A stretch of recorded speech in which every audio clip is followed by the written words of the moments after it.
সম্প্রতি ঘটে যাওয়া মাইলস্টোন স্কুলের ঘটনা আমাদের কি কি শিক্ষা দিয়ে গেল। আসলে কয়েকটি আলোচনা করতে চাই। এখানে আমরা কষ্ট পেতে পারি, ভালো লাগতে পারে কিংবা খারাপও লাগতে পারে। আপনাদেরকে শুরুতে দুইটা পরিচয় দিয়ে রাখি। আমি ব্যক্তিগতভাবে একজন শিক্ষক এবং একজন সন্তান হারা বাবা। একটা সন্তান হারালে বা একটা সন্তানকে চোখের সামনে মৃত্যুবরণ করতে দেখলে বা একটা সন্তানের লাশ নিজের কাঁধে বহন করলে এর কি যন্ত্রণা, এর কি কষ্ট, এটা আমি খুব ভালোভাবে বুঝি এবং জানি এবং অভিজ্ঞতা আমার আছে।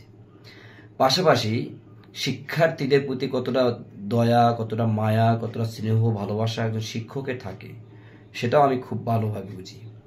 সেই বুঝে শুনে দায়িত্ব নিয়েই আজকে কয়েকটা কথা বলি। এবছরের এই মাইলস্টোন শিক্ষার্থীদের উপরে এই যে বিমান দুর্ঘটনার এই ঘটনা, এখানে আমরা কয়েকটা বিষয় দেখলাম যেটা আমাদের বিবেক নাড়া দিয়েছে। প্রথমে এখানে রাষ্ট্রযন্ত্রের অজ্ঞতা বা দুর্বলতা থাকতে পারে, সেটা আমাদের কোনো সন্দেহান নাই। কিন্তু আমরা কতটা সচেতন হয়েছি দেখেন। মাইলস্টোনের ঘটনার পরের দিন যে আন্দোলনটা হলো, কি চাই, যখন গাড়ি ঘোড়া চলে না, আমি ঢাকা যাব, বরিশালে গাড়ি চলানোর রাস্তা আটকেছি, কি যে এখানে শত শত মানুষ পুরো লাশ হয়ে গেছে, এই লাশ গুম করে ফেলানো হয়েছে। আমি প্রশ্ন করি যে এখন এই খবর আমাদের কোথায়? শিক্ষকরা যখন বিবৃতি দিল যে আমার এটা স্কুল, এটা রাস্তায় কোনো ঘটনা ঘটে নাই যে পাবলিক মারা গেছে, এখানে স্কুল কোন ক্লাসে কতজন শিক্ষার্থী ছিল, কয়জন পাওয়া গেছে, কয়জন হাসপাতালে আছে, কয়জন লাশ হয়েছে, এটা তো পুরো গণনায় আসবে। এখানে তো ভুয়া দেওয়ার কিছু নাই।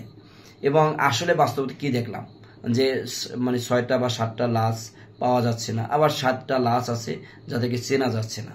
তার একটা সমীকরণে আমরা দাঁড়িয়ে গেছি যে এখানে আসলেই এই যে গুজব ছড়ানো হয়েছিল, সেই গুজব ছড়িয়ে পুরো ঢাকা শহর তোলপাড় করা হয়েছে, শশীলাপায়ে হামলা করা হয়েছে, সারা বাংলাদেশে গাড়ি পরিয়ে দেওয়া হয়েছে, বিভিন্ন বোর্ডে আগুন দেওয়া হয়েছে, বিভিন্ন জনমানুষকে হয়রানি করা হয়েছে, পুরো একটা দিন তাণ্ডব চালানো হয়েছে। আচ্ছা বলেন, এই প্রজন্মকে আমরা অনেক এগিয়ে রাখি, তারা অনেক জ্ঞানী গুণী, সচেতনতায় অনেক আগানো, কিন্তু আমরা আমাদের এই সচেতন শিক্ষার্থীদের কাছ থেকে দিন শেষে যখন দেখি যে একটা গুজবকে কেন্দ্র করে তারা পুরো দেশ তোলপাড় করে ফেলছে, তোলপাড় মুখর অবস্থায় হয়ে গেছে, তাহলে এটা আমরা একটা পীড়া দেয়, একটা ব্যথা দেয়। কোনো বিষয়কে নিশ্চিত না হয়ে আমরা এইরকম সন্দেহ বশবর্তী হয়ে কেন এই ধরনের তাণ্ডব চালাই?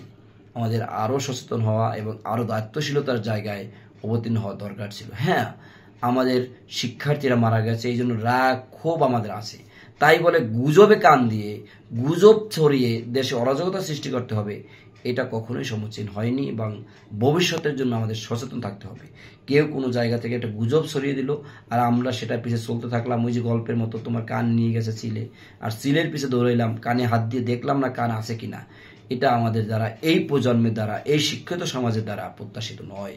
সুতরাং ভবিষ্যৎ বাংলাদেশের জন্য আমি আবারও সচেতনতার জন্য বলছি যে এই ধরনের কালচার, এটা আমাদের জন্য কখনোই ভালো হতে পারে না। আমরা এই ব্যাপারে আরও সচেতন থাকব। এই মব জাস্টিস তৈরি করা, এটা কখনো দেশের জন্য কল্যাণকর হতে পারে না।